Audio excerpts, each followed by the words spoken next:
This is just a short story about Dolores in the beginning. When Vietnam was up for recognition in world trade, and the United States was going to start trade in Vietnam, well, all the family members and the NAF got together, and on a weekday we went down to the Bank of America building I think it was in Tacoma, or where the airport is, SeaTac, in the town of SeaTac. And we were all demonstrating in front of this Bank of America, and we had signs and everything. And it was so funny because we were chanting and had the signs that said, Bank of America out of Vietnam. And that was the same thing they were doing in Berkeley 30 years before. And so Dolores got a big kick out of that. And then one other short one here is that when Ted Turner put together the Goodwill Games in Seattle, Dolores and I were over there handing out our posters, and evidently Turner, who was watching it, called the Seattle police, and the Seattle police came running down these steps, and we were talking to one of the top guys from Azerbaijan. At that time it was still part of the Soviet Union, and they were very interested in it. And there were a bunch of Russians standing around. Well, when they spotted the cops, like in a flash, they all disappeared. I mean, the Russians disappeared. And so anyway, the cops spotted Dolores, and they all turned around, and the Seattle Police Department turned around and left. But we were kicked out of the Goodwill Games, so we were told to leave. Oh, too bad. Yeah. Thank you. Yeah.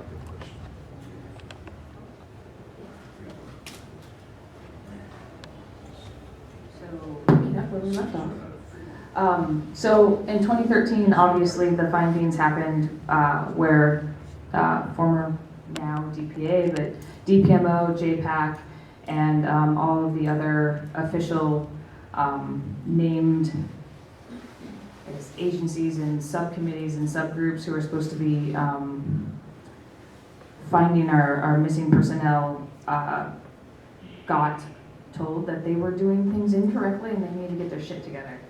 And so this is a photo of when the actual telling of the findings happened.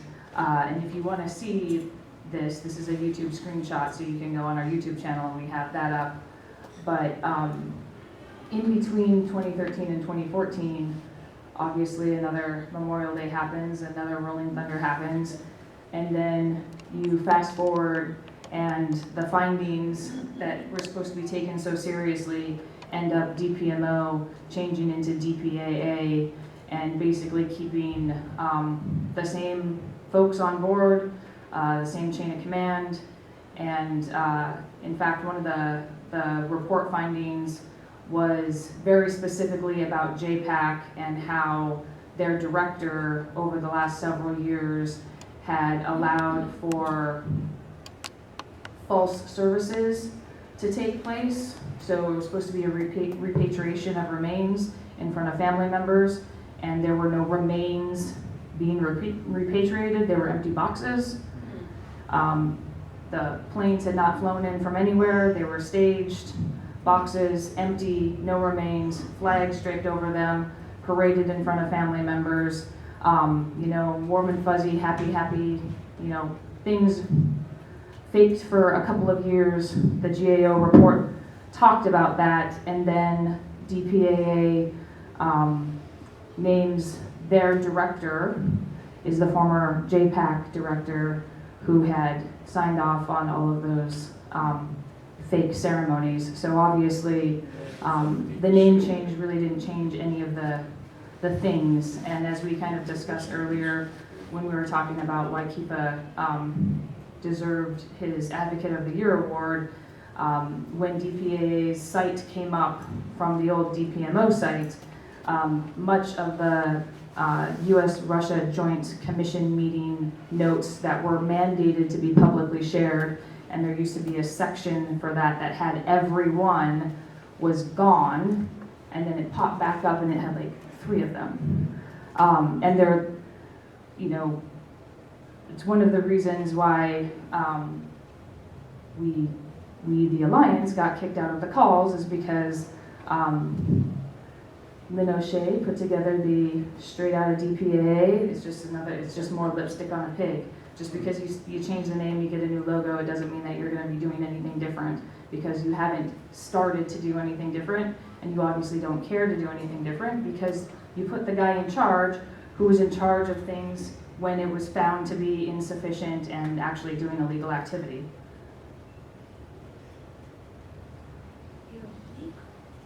Illegal? And just more photos from friends of the Alliance and Alliance members over the years. This was the release of Abandoned in Place. Lynn's very greatly written, greatly researched, but that thing was a tome. I was one of the people who got to edit it before it went forward to publication, and I think it was like just shy of 800 pages. And I remember when she was trying to get a publisher, and several companies replied back about how she needed to change spelling errors, and they couldn't believe how many spelling errors were in this so-called professional, document that she was trying to get published. And she had to time and time again explain to them, well, it's quoted government information. Just because somebody in the US government doesn't know how to spell, I can't change it. Those are direct quotes. Some of them were like basically screenshots of declassified things. She ended up self-publishing because so many of them wanted her to change the documents, and unfortunately it was because it was incorrectly spelled in the original text that she was quoting.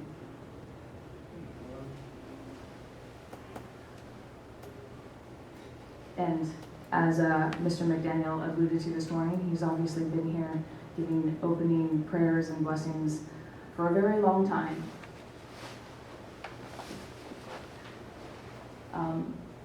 This is when Lynn was starting to get more sick with her cancer, but she still made the trek down by plane, train, or automobile from New York. And I believe, yep, this is me. So when I was living in DC, I was asked to be, on a couple of occasions, the Alliance's representative to the POW MIA Day.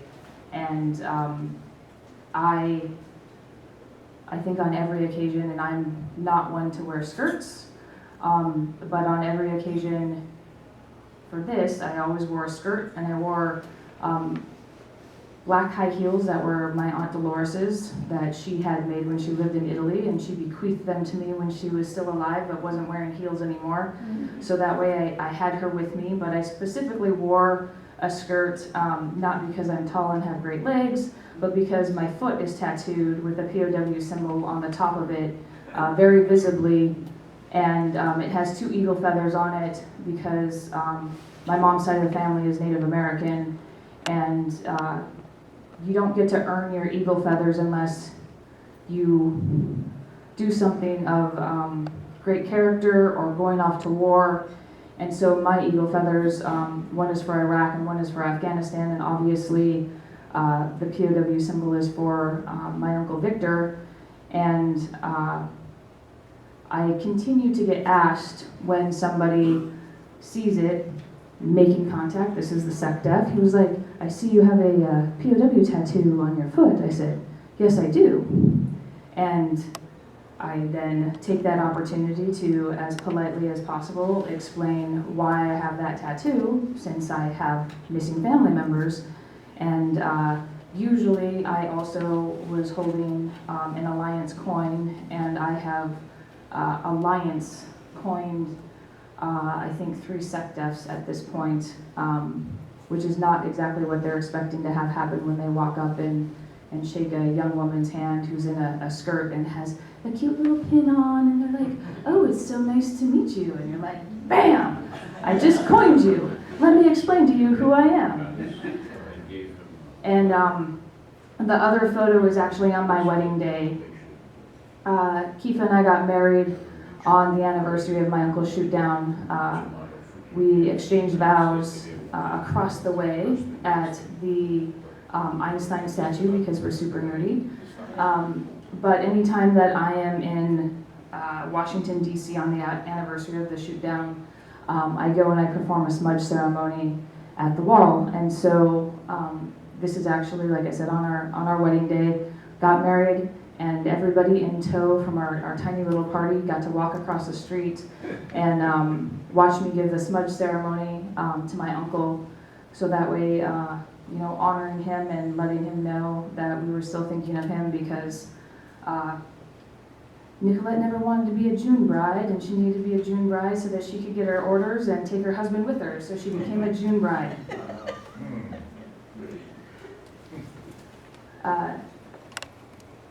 One of the two photos is one of my favorite photos for obvious reasons, because if you're going to be a POW and you're going to get photographed, you might as well tell everybody to go F themselves. Not saying if that ever happened to me that I wouldn't be doing something similar, but I may or may not have gotten in trouble in SEER school. This is obviously, earlier you got to hear from Mark Sauter in the PIP program. And when they first decided to go forward with PIP, they made their official announcement during one of the Alliance's meetings. And we are an official sponsor of them. When they made the national announcement and they made the press release, the Alliance made sure that they were there to let everybody know that we supported what they were trying to do and go forward with. And obviously, Janella is one of the honorary co-chairs. The Moore family, we've been working with them off and on, for years, helping through declassified information and research and provide it to them. The center picture is the family at last year's DPAA family updates, which was super entertaining because that was the first meeting they went to after they announced that they were suing the government over the fact that they've been getting lied to. And the Alliance was also an official sponsor of that lawsuit. We came forward with, as part of the announcement, that we were one of the official nonprofits that were standing behind the families and their willingness to go through with the lawsuit. DPAA? That middle one, yeah. Well, the Moore family is DPAA. Defense POW Accounting Agency. Oh, is that the new one? That's the new one. And Mr. Moore, and this is part of the at least web version of the official announcement when they did the press release, and they did a press conference here in DC to announce the lawsuit.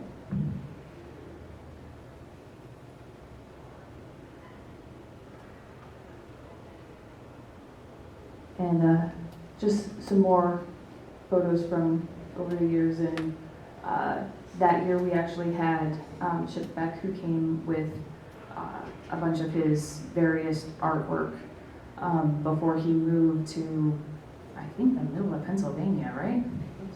Yeah. Yep. And by smaller house, he was actually asked to by Gettysburg to move into one of the old landmark houses there. Who's that? Chip Beck. He lives in Gettysburg? He does. He's my neighbor, and I didn't even know it. Because he's in a teeny tiny house in the middle of Gettysburg. My secretary for the coalition is the mayor of Gettysburg.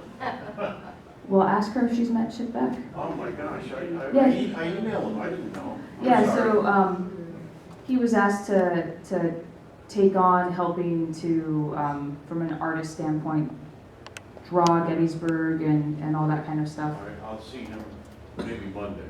There you go. So in 2018, I think that's right. I guess I could just lift up my laptop Yeah. screen.